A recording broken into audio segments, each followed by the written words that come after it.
எல்லாருக்கும் வணக்கம். நான் உங்கள் சிவகாமி. சிவகாமி பாடசாலாவிலேருந்து பேசுறேன். இதுக்கு முன்னாடி வீடியோல வந்து நான் உங்களுக்கு அ ஆல்பபெட்டிக் ஆர்டர் பிரகாரம் வெஞ்ஞன் வெஞ்ஞனுடைய வார்த்தைகள் எல்லாமே உங்களுக்கு கத்துக் குடுத்துருக்கேன். இந்த வீடியோ நீங்க இப்ப தான் புதுசா பார்க்குறீங்கன்னா, என்னுடைய பழைய வீடியோக்கள போய் பாருங்க.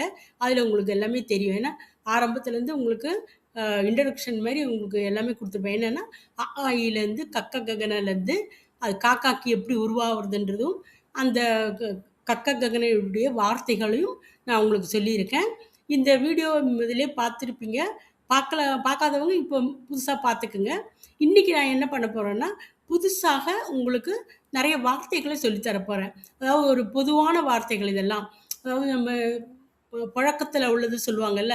இதெல்லாம் வந்து சிம்பிளா நம்ம தெரிஞ்சுக்க வேண்டிய ஜெனரல் இதுதான் நாலேட்ஜ் மாரி வச்சுக்கலாம்.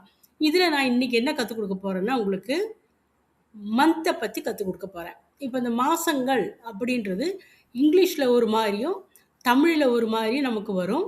ஆனா இங்கிலீஷ்ல வரும்பொழுது நம்ம ஹிந்தியில உச்சரிப்பு வந்து வேற மாரி இருக்கும். நம்ம இங்கிலீஷ்ல உச்சரிக்கிற மாரியே இருக்காது. இப்ப இதில குடுத்துருக்கேன் பாருங்க. இங்கிலீஷ்ல நம்ம ஜனவரி, பிப்ரவரி, மார்ச், ஏப்ரல் அப்படி படிப்போம். ஹிந்தியில வந்து உச்சரிப்பு வேற மாரி இருக்கும். அதோடைய இங்கிலீஷ் இதையும் நான் பிராக்கெட்ல குடுத்துருப்பேன். அதையும் நீங்க பார்த்து தெரிஞ்சுக்கலாம். ஓகேங்களா? இப்ப ஜனவரி.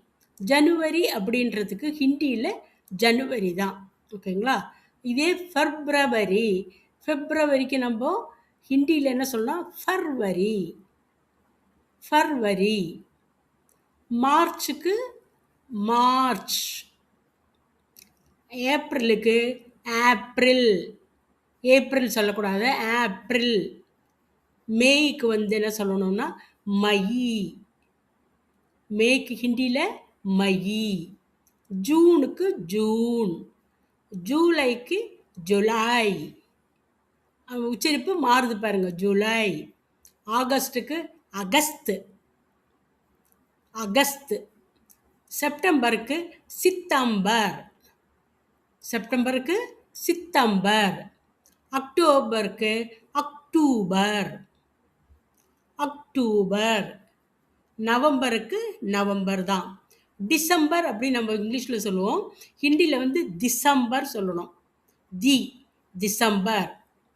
இப்ப இன்னொரு தடவ சொல்றேன் பாருங்க. ஜனவரி, ஃபர்வரி. ஹிந்தியிலே சொல்றேன் உங்களுக்கு. ஏன்னா இங்கிலீஷ்ல உங்களுக்கு தெரியும். January, February, March, April, May, June, July, August, September, October, November, December. இது உங்களுக்கு புரிஞ்சிருக்கும்னு நினைக்கிறேன். இப்போ நம்ம இனிமேல் வர கிளாஸ்ல எல்லாம் என்ன பண்ண போறோம்னா, புதுசாக தெரிஞ்சுக்க வேண்டிய வார்த்தைகள். அதாவது உங்களுக்கு எப்படிப்பட்ட வார்த்தைகள், அதாவது புதுசா ஏதோ ஒரு பொருள பார்க்கும் பொழுதும், ஏதாவது வாங்க போகும்பொழுதும் உங்களுக்கு தேவையான பொருட்களுடைய வார்த்தைகள ஹிந்தியில கத்துக்க போறோம். இந்த வீடியோ உங்களுக்கு பிடிச்சிருந்ததுன்னா சப்ஸ்கிரைப் பண்ணுங்க. அப்படியே லைக் பண்ணி, ஷேர் பண்ணி, கமெண்ட் பண்ணுங்க. அப்படியே பக்கத்துல இருக்கக்கூடிய பெல் ஐகானையும் சேர்த்து கிளிக் பண்ணீங்கன்னா, நாங்க போடுற வீடியோஸ் உங்களுக்கு உடனே பார்க்க முடியும். நன்றி. தன்யவாத்.